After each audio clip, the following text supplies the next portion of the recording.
Cannabis thérapeutique par le célèbre Éric Correia. Quelle est la position des groupes? Madame Nadeau. Pour ou contre? Pour, contre. Je voudrais juste faire une toute petite intervention parce que si, mais non. À partir du moment où vous avez déposé des motions, on va prendre du temps. À partir du moment où vous acceptez des motions, acceptez aussi le débat. Puisque vous demandez la position du groupe, que l'on explique pourquoi on votera ou pas. Hein. Merci, Président.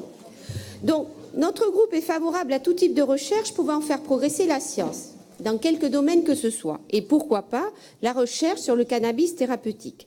Mais contrairement à ce qui est affirmé dans cette motion, la communauté scientifique est partagée sur l'innocuité des activités thérapeutiques du cannabis et des cannabinoïdes. Les données scientifiques manquent, notamment dans le domaine du cancer, même aux États-Unis, où le cannabis est autorisé dans certains États. Je trouve donc un peu rapide votre conclusion d'affirmer que son usage thérapeutique n'entraîne presque aucun effet secondaire. La dépendance psychique aux produits est connue et on voit les ravages que cela fait chez nos jeunes. Le cannabis rend le cerveau ramollo, mais pas que. Mais peut-être y a-t-il dans cette motion... Mais pas que, expliquez. Je fais court, Président, je fais court. Mais peut-être... Donc ne m'interrompez pas. Mais peut-être y a-t-il dans cette motion l'arrière-pensée de son utilisation aussi à un usage récréatif, comme le préconisait notre collègue Éric Correia dans le journal La Montagne en février 2018. Je peux terminer, s'il vous plaît. En envisageant, je cite toujours le journal, un tourisme de la fumette qui pourrait profiter au département à l'image de ce qui s'est passé aux Pays-Bas. La ministre de la Santé, Agnès Buzyn, ne ferme pas la porte et a demandé aux institutions qui évaluent les médicaments de lui faire remonter l'état des connaissances sur le sujet. Donc, attendons, car il me semble que sans ces données scientifiques complémentaires, ce débat au sein de notre Assemblée est stérile. Et si l'usage thérapeutique est légalisé avec un usage récréatif restant interdit, comment organiser la vente? Un dossier complexe dont la maîtrise n'est pas de la compétence de notre institution, mais du législateur.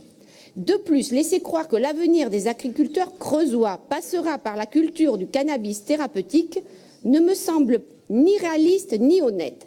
Et pour détendre un petit peu l'atmosphère, je vais faire une proposition, c'est que dans le cadre d'un échange international avec la Colombie, je propose qu'en contrepartie de la formation des FARC dans nos landes, ces derniers aillent en Creuse partager leur savoir sur la culture du cannabis.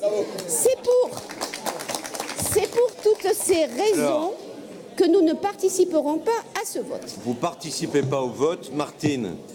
Monsieur le Président, je vous demande instamment de donner la parole à Éric, parce qu'il porte un dossier très important et il est en train d'être caricaturé. Bien sûr, mais j'attends qu'il y ait ces explications de vote et Éric conclura, comme ça se passe. Nous, c'est simple, on soutient la motion, c'est évident. Merci pour... voilà. On a d'ailleurs un médecin dans notre groupe qui nous a quand même fait état de toutes les valeurs que portait cette motion. Le FN, le RN vote comment? On n'est pas contre la recherche. Alors, Madame Diaz, vous votez comment? oui, une petite explication de vote. Donc nous ne voterons pas cette motion. Nous sommes contre les ravages que le cannabis fait, notamment sur le cerveau et sur les effets de la mémoire. Et peut-être que si nos collègues des Verts pratiquaient un peu moins la fumette, ça leur aurait évité dans la Nouvelle République parue aujourd'hui, de dire que nous n'avons pas signé leur manifeste pour le climat. Ils auraient peut-être pas oublié qu'ils nous ont pas montré le manifeste. Voilà. Apparemment, pour ramollir le cerveau, chez l'extrême droite, il n'y a pas besoin. S'il vous plaît. Je veux avertir Madame Diaz qu'il est totalement incorrect, inadmissible d'attaquer les personnes sur ce plan-là. Vous donnez des leçons à longueur de temps, c'est vous qui en donnez et là tout vous le temps attaquez des les leçons. personnes. C'est Attendez, inadmissible. Vous nous insultez tout le temps. Vous est pour prenez l'apaisement vos dans cette responsabilités. région. Non, mais Monsieur le vous n'avez Président, pas le droit de attendez. vous exprimer comme ça. Non, attendez, Monsieur le Président. Philippe Noche. La Nouvelle République, aujourd'hui, Philippe dit que nous Noche. n'avons pas signé le manifeste. Vous ne nous l'avez même pas présenté. Personne Philippe ne nous l'a Noche, présenté. on n'attaque pas les gens personnellement. Non, mais encore Ça, moins dans la presse, alors. voilà. Et Ça- c'est vous qui nous dogez toujours des Ça leçons, hein. véhicule Non. un rapport au vivre ensemble, comme vous le disiez tout à l'heure, Oui, extraordinaire. appliquez-le à votre majorité, Monsieur le Président. Et des conneries dans la presse, Moi, on je n'en veut pas. voudrais que les groupes expriment leur vote et Éric Correa répondra pour défendre sa motion à la fin. Bien. Alors pour le groupe socialiste et apparenté, c'est évidemment un plein accord avec la motion qui a été proposée. En effet, moi, je ne sais pas où vous avez trouvé que dans la communauté médicale, il y avait des gens qui pensaient que ça n'avait aucune importance thérapeutique dans un certain nombre de pathologies, mais il y a des pathologies où c'est important d'avoir cet outil-là à disposition. Et donc, le groupe socialiste et apparenté votera cette motion, mais je laisse à Éric Correa le soin de répondre sur le fond aux arguments qui ont été faits. Vote du groupe ELV, je suppose, favorable. Alors, Éric. Vote des radicaux aussi. Monsieur le Président, les radicaux voteront. Je suppose. Éric. Jean. Oui. Le groupe UDI ne participera pas au vote. On a eu une discussion très intéressante avec Éric Correa, mais on ne le fait pas pour deux raisons. Premièrement, pour le coup, c'est hors compétence du conseil régional. Alors, clairement. Et deuxièmement, on a posé une question précise. Il existe aujourd'hui une réponse pharmaceutique. Ça s'appelle à la douleur. Ça s'appelle la pyramide de la douleur. Et donc, ça va du paracétamol au morphinique. Quelle est la position aujourd'hui du cannabis thérapeutique par rapport à cette attirail qu'on a sur la douleur? On n'a pas eu une réponse précise là-dessus. Quand est-ce qu'on l'utilise? Quand est-ce qu'on le mobilise? Donc ça, peut-être que M. Correa peut nous répondre là-dessus. Éric. Bien, Monsieur le Président et chers collègues, je regrette la façon dont a été abordée cette motion-là et la caricature faite par le groupe Les Républicains. Je les invite juste, au sein de leur groupe, par exemple, à discuter avec un médecin qui s'appelle Renaud Muselier, qui est Les Républicains, et qui, lui, était contre un avis qui a changé par rapport à tout ça. Voilà, donc nous sommes ici à la fois dans le thérapeutique, je rappelle bien, au niveau médical et dans l'humain et au niveau économique aussi. Je rappelle qu'aujourd'hui, on est à 53 pays qui ont légalisé partiellement ou totalement le cannabis à usage thérapeutique. Et parmi ces 53 pays, il y a 23 pays européens, c'est-à-dire autour de la France. Alors pourquoi une minorité de réfractaires persiste-t-il à considérer l'usage du produit comme dangereux en le réduisant à la catégorie des substances prohibées? En ce qui concerne les études scientifiques, je rappelle qu'à ce jour, les académies américaines qui concernent la science, l'ingénierie et la médecine ont publié en 2017 un rapport qui met en évidence l'efficacité thérapeutique du cannabis dans la gestion de la douleur chronique, les troubles psychiques provoqués par les chimiothérapies et les spasmes oculaires. Oui, madame, nous sommes dans l'humain, renseignez-vous un petit peu.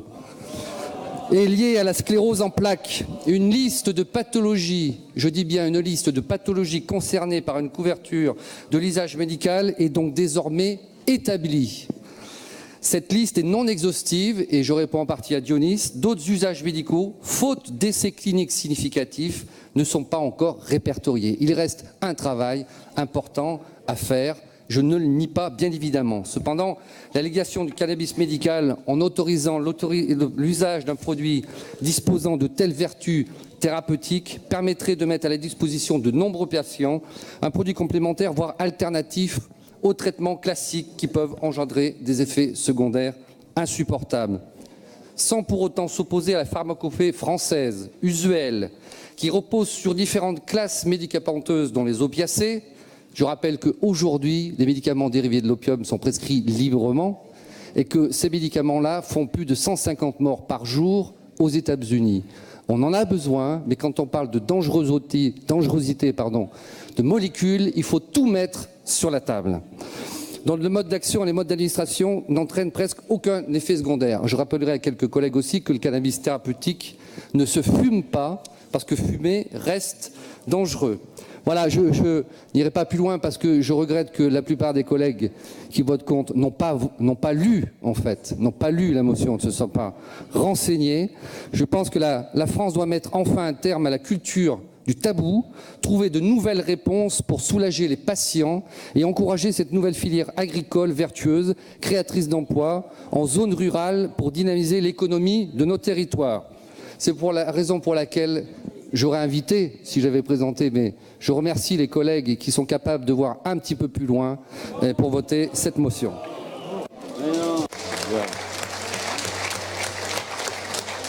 Alors, Monsieur le Président, pardon, juste 2 secondes, parce que la caricature dont nous accuse Monsieur Correia, Monsieur Correia n'a pas écouté ce qu'a dit notre collègue Marie-Françoise Nadeau. On a dit qu'il fallait attendre. Pas lu la motion, alors. Qu'il fallait attendre avant de prendre position. Voilà, qu'il fallait attendre des données scientifiques complémentaires. Pardon, Monsieur Correia. Il y a 23 pays européens qui n'attendent plus.